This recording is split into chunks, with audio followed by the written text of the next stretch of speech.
Welcome friends, मैं हूं संदीप निगम और आज आपको बताऊंगा माई एसक्यूएल रिप्लेस स्टेटमेंट के बारे में। रिप्लेस स्टेटमेंट एक तरह से इंसर्ट जैसा ही है, लेकिन इसमें कुछ बेनिफिट भी है।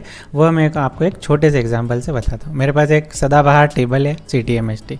अब मैं इसका एक इंसर्ट का जो सिंटेक्स होता है वो लिख लेता हूँ। तो मैं एसक्यूएल में जाता हूँ और यहाँ पर से इंसर्ट को प्रेस कर देता हूँ। तो यहाँ पर आप देखिए 4 कॉलम में मैं 2 को नहीं ले रहा हूँ, केवल 2 कॉलम ले रहा हूँ और 2 में मैं वैल्यू पहले कॉलम में कोई पर्टिकुलर वैल्यू दे देता हूँ। मैं दे देता हूँ 400 और दूसरे में कॉलम में वैल्यू दे देता हूँ आपको दिखाने के लिए test1। ठीक है, अब आप थोड़ा सा इसको हम समझते हैं कि इंसर्ट में जब आप करेंगे तो ये क्या करेगा, इस सिटी मास्टर में इस वाले कॉलम में 400, इस वाले कॉलम में टेस्ट इंसर्ट कर देगा, बाकी कॉलम में जो भी डिफ़ॉल्ट वैल्यू दी होगी वो सेट कर देगा। इस तरह से आप इंसर्ट कर सकते हैं।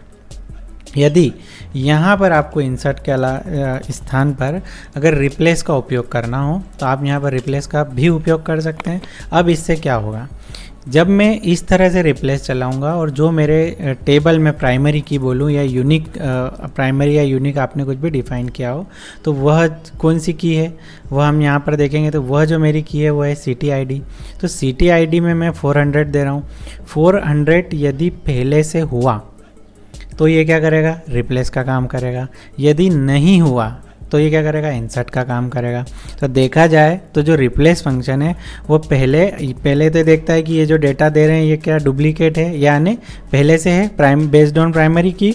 यदि पहले से है तो उस रिकॉर्ड को डिलीट करेगा और नई वैल्यू को इंसर्ट कर देगा, और यदि वो पहले से नहीं है तो खुद इंसर्ट कर देगा, मतलब कोई ज़रूरत ही नहीं है डिलीट करने की। ठीक है, तो अब हमने यहाँ पर ये किया। अब आप देखिएगा कि जो मेरी टेबल है उसमें भी कोई डेटा 400 नंबर पे नहीं है। अब मैं इसे इंसर्ट कर देता हूँ, रिप्लेस भी कर रहा हूँ तो होगा तो इंसर्ट ही। ये मैंने एग्जीक्यूट किया। अब आप जब इसे देखेंगे तो यहाँ पर आप क्या पाएंगे कि 400 नंबर पे test1 का डेटा आ गया है।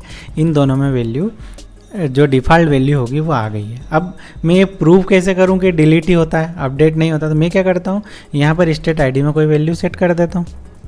ठीक है, अब मैं फिर से वही कमांड फिर से चलाता हूँ। तो अब क्या होगा, रिप्लेस है, यहाँ पर 400 प्राइमरी में है, इसलिए ये क्या होगा 400 तो पहले ये वाली रो डिलीट होगी। यदि अपडेट होती तो केवल 2 कॉलम लिखें तो दोनों अपडेट हो जाते हैं, जैसा कि हमने पहले एक वीडियो में देखा था ऑन डुप्लीकेट की वाला। तो उसमें कोई डिलीट तो हो नहीं रहा था, आप जिन कॉलम को जा रहे थे उन कॉलम को आप अपडेट कर सकते थे। यहाँ पर अपडेट कुछ भी नहीं होता है, इसमें पहले डिलीट ही होता है अगर सेम मिला तो। देखो मैंने यहाँ पर 1 दिया हुआ है और यहाँ पर अब मैं 2 ही कॉलम दे रहा हूँ और वापस से मैंने एग्जीक्यूशन किया। जैसे ही एग्जीक्यूशन किया, अब आप जब देखेंगे तो देखिए वो रिकॉर्ड यहाँ से 0 वाला हट गया, यानी कि ये डिलीट हुआ होगा और ये फिर से एक नई रो इंसर्ट हुई होगी। तो जब भी आपको इस तरह से कोई काम करना हो तो आप इंसर्ट की जगह पे क्या कर सकते हैं, रिप्लेस का उपयोग कर सकते हैं। यहाँ तक जो इसका मेन पर्पज़ है वो हमें यहाँ तक समझ में आ जाता है। अब हमको ये देखना है कि इसका जो रिटर्न वैल्यू है वो किस तरह से आती है। तो मैं आपको वो भी बताता हूँ कि हम यहाँ पर फिर से इसे चेंज करते हैं। अगर ये इंसर्ट करेगा, मैं इसे क्या करता हूँ 401 कर दूँ। अब इंसर्ट करेगा तो जो इसका रिटर्न वैल्यू होगी वो 1 आएगी, मतलब जो अपडेट होती है ना रो जिनको बोलते हैं। तो देखो मैं इसे किया, मैंने नया नंबर ले लिया, एग्जीक्यूट किया, देखो आप क्या है 1 रो अफेक्टेड, यानी कि एक नई रो इसने बढ़ाई है। अब सेम इसी को मैं फिर से एग्जीक्यूट कर देता हूँ। तो अब क्या करेगा, 2 रो इफेक्टेड। तो 2 रोज इफेक्टेड का मतलब क्या हुआ कि एक रो तो इसने डिलीट की है और दूसरी रो को इसने इंसर्ट की है। तो अगर यदि आप कुछ आगे कोई कैलकुलेशन या कुछ भी चेकिंग लगाना चाहें तो आप इस रिटर्न से लगा सकते हैं। एक पॉइंट और है इसमें कि यदि आप कोई सब क्वेरी लिख रहे हैं और सब क्वेरी से डेटा लाए और उसी को आपने यहाँ पर ऊपर रिप्लेस किया, यानी कि उसमें ही वो उसी टेबल में इंसर्ट किया जिस टेबल से ला रहे हैं, तो ऐसा आपको MySQL परमिट नहीं करेगा। तो आप इस तरह की SQL इसमें नहीं लिख सकते। तो आशा है मुझे आपको MySQL रिप्लेस स्टेटमेंट बहुत अच्छे से समझ में आ गया होगा।